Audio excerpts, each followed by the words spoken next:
பாரதி இந்த குடும்பத்தை கடைசி வரைக்கும் கட்டி காப்பாத்துவாங்கிற நம்பிக்கையில சொத்தை அவ பேர்ல எழுதி வச்சான்.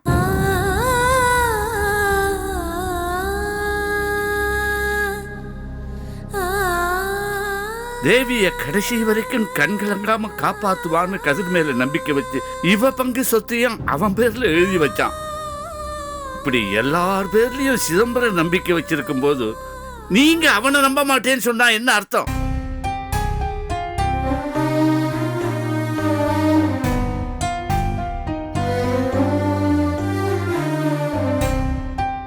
சரி, நிஜமாவே சிதம்பரம் கொலகாரன்னு மாட்டிக்கிட்டான்னா நீங்கெல்லாம் அவனை கைவிட்டுடுவீங்களா?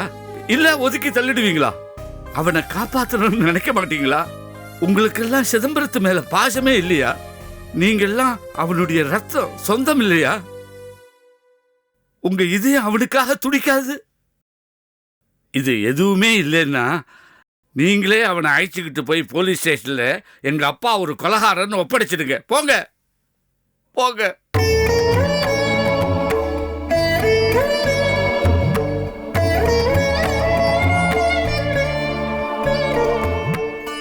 உங்களுக்கெல்லாம் இன்னொன்னு சொல்றேன். சிதம்பரம் உண்மையிலேயே கொலை பண்ணியிருந்தாலும் அதை உங்ககிட்ட இருந்து மறைக்கணும்னோ இல்ல உங்களுக்கு பயப்படணும்னோ அவனுக்கு அவசியமே இல்லை.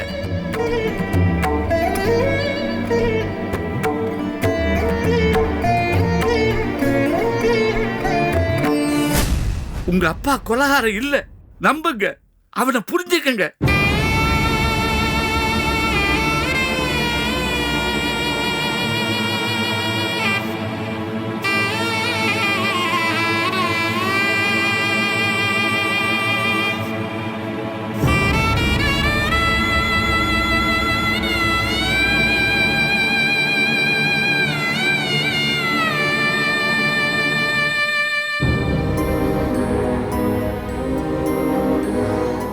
என்னால புரிஞ்சுக்க முடியுது அங்கிள்.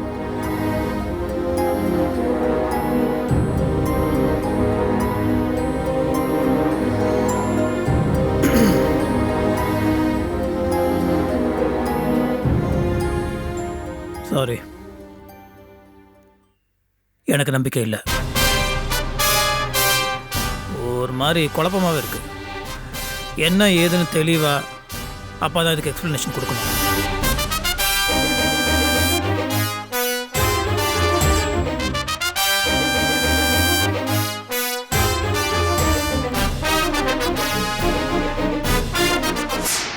பொய்யன்னு நம்பவும் முடியல, உண்மைன்னு ஏற்றுக்கவும் முடியல அங்கிள்.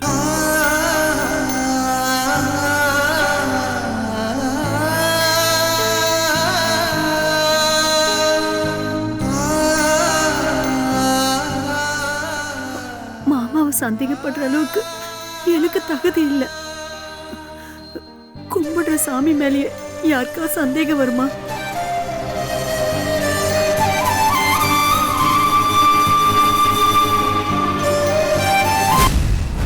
தேவிம்மா,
நீங்க வெட்டினா மட்டும்தான் அருவா வெட்டுமா? நாங்க வெட்டினாலும் வெட்டு.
கட் பண்றா.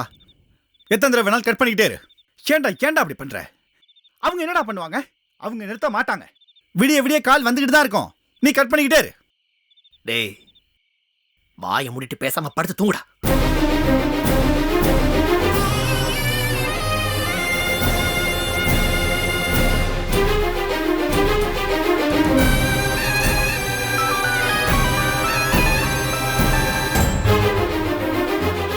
இதோ தேவி மேடம் மறுபடியும் கால் பண்ணிட்டாங்க.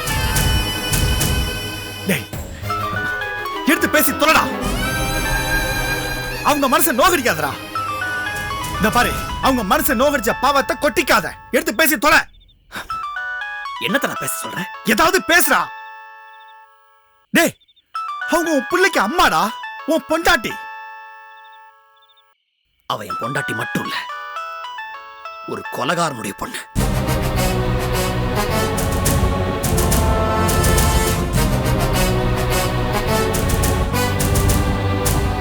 கொஞ்சம் கூட இறக்கம் இல்லாம எங்க அப்பாவை துடிக்க துடிக்க கொண்டு போட்ட ஒரு படுபாவியோட பொண்ணு.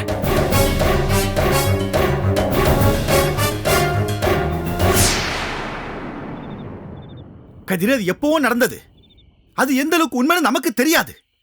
அத மனசுல வச்சுக்கிட்டு நீ எந்த தப்பான முடிவையும் எடுத்துறாதடா. நான் முடிவு எடுத்துட்டேன்டா. அவ எனக்கு வேண்டாம், வேண்டவே வேண்டாம். முட்டாளடா நீ. டேய் இது தப்பா இல்லைன்னு முழுசா தெரியாம. சரிடா, ஒருவேளை அப்படியே நடந்திருந்தாலும் உனக்கு சிதம்பரம் சார் தானே குற்றவாளி. அதுக்கு தேவி என்னடா பண்ணாங்க பாவம்.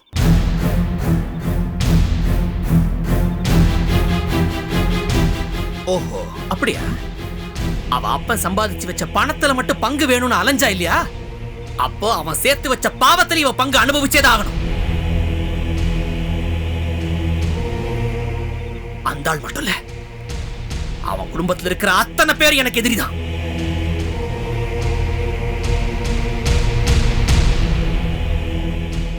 கதிர், நீ பேசுறது எதுவுமே சரியில்லடா. சினிமாவுக்காக நீ பட்ட கஷ்டம் அனுபவம் இது எல்லாமே உனக்கு ஒரு பக்குவத்தை கொடுத்துருக்குன்னு நான் தாண்டா இத்தனை நாள் தப்பா நினைச்சிட்டு இருந்தேன். ஏன் என்ன தப்புடா. சாரிடா.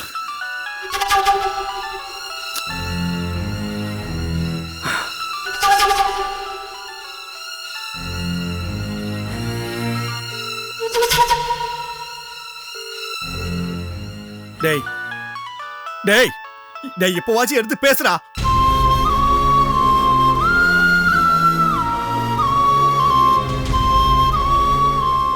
ஒண்ணு வாழ வைக்கிறேன்னு சொல்லு, இல்ல செத்து போய் தொலைன்னு சொல்லு. ஏதாச்சும் சொல்லி தொலை. பாவம் அவங்களாச்சும் ஒரு முடிவுக்கு வந்து தொலைவாங்க.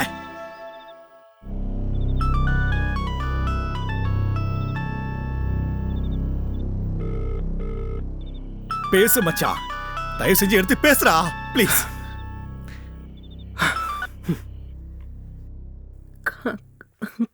கதிர்,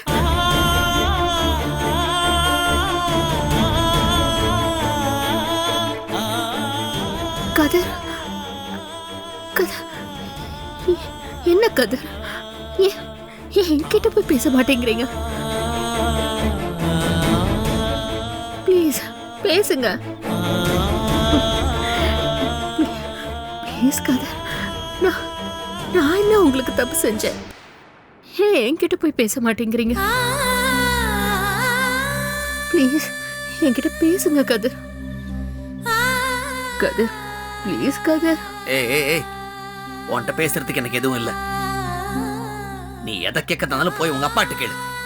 ஐயோ இங்க பாருங்க, நான் அவர்கிட்ட கேட்காம இல்ல, என்கிட்ட மட்டும் இல்ல, வீட்டுல யார்கிட்டயுமே ஒரு பதில் கொடுக்க மாட்டேங்கிறாரு. மௌனமாவே இருக்காரு.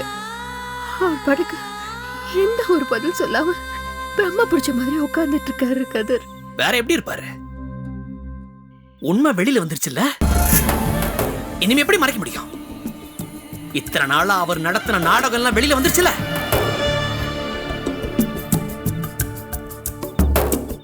ஐயோ கதிர் ப்ளீஸ் இங்க பாருங்க, உண்மை என்ன நடந்துச்சுன்னா உங்க அம்மாக்கும் எங்க அப்பாவுக்கு மட்டும்தான் தெரியும். உங்களுக்கும் எனக்கும் எதுவுமே தெரியாது கதிர், புரிஞ்சுக்கோங்க. இந்த போராட்டத்துல என்ன பலி ஆக்கிடாதீங்க கதிர் ப்ளீஸ். ஏய், உன் அப்பா ஒரு கிரிமினல் டே. உன் அப்பா உடம்புல ஓடுற ரத்தம் தாண்டி உன் உடம்புலயும் ஓடுது.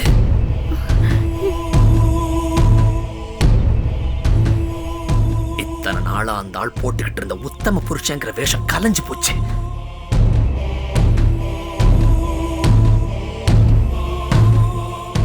உங்க குடும்பத்துல இருக்கிற அத்தனை பேருமே தப்பானவங்க தான். உங்க எல்லாரையுமே நான் வெறுக்கிறேன். இங்க பாரு, இதுக்கு மேல என்ன டார்ச்சர் பண்ணாத. இதுதான் உன்கிட்ட இருந்து எனக்கு வர்ற கடைசி காலா இருக்கணும்.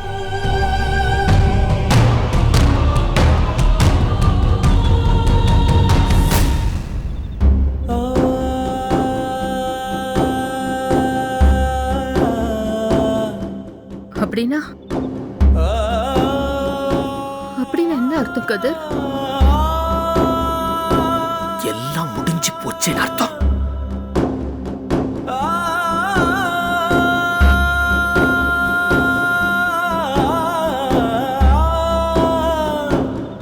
Good bye.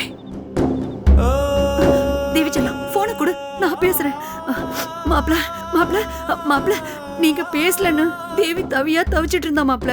கோவத்துல நீங்க ஏதேதோ சொல்லிட்டீங்க. அவ அப்படியே துவண்டு போயிட்டா மாப்ள. பாவம் மாப்ள, தேவி உங்களை நினைச்சு குழந்தை அழுதுட்டே இருக்கா. உங்களுக்கு தெரியாதா? நீங்க வரலன்னு ரூமுக்குள்ளே அடைஞ்சு கிடந்து பசி பட்னின்னு இருந்து உயிரே விட துணிஞ்சவ தானே அவ. அவ மனச நோகடிக்காதீங்க. உங்க கோவம் இருக்கட்டும். நான் தேவி கிட்ட போனை கொடுக்கறேன். நீங்க அவகிட்ட ஆறுதலா ஒரு 2 வார்த்தை பேசுங்க மாப்ள, சரியா? ஒரு நிமிஷம் நான் கொடுக்கறேன். தேவி செல்லம், இந்தடா மாப்ள பேசுறாரு. பேசுடா. சித்தி, அவர் கட் பண்ணி ரொம்ப நேரம் ஆச்சு சித்தி. ஹலோ மாப்ள, மாப்ள, ஹலோ.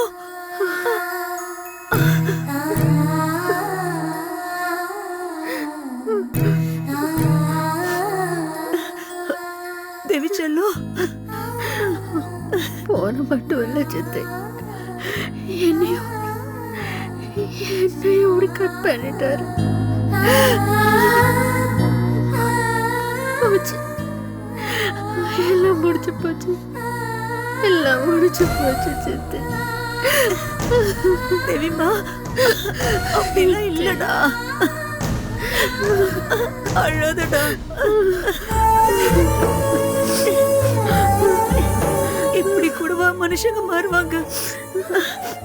கடவுளே, என் புள்ள என்ன பாவம் பண்ணா? இப்படி கர்ப்பமா இருக்க பொண்ண சோதிக்கிறியப்பா.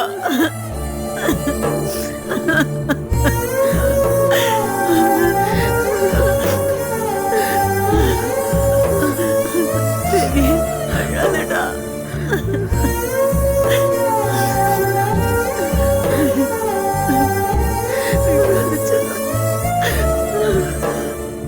நீ ரொம்ப அவசரப்படுறடா. நீ உணர்ச்சி வசப்பட்டு பேசுறதால ஒரு தப்பு நடந்தா கூட நீ நிறைய இழக்க வேண்டி வரும், பாத்துக்கோ. இனிமே இழக்கிறதுக்கு என்னடா இருக்கு? நிறைய இழந்தாச்சு.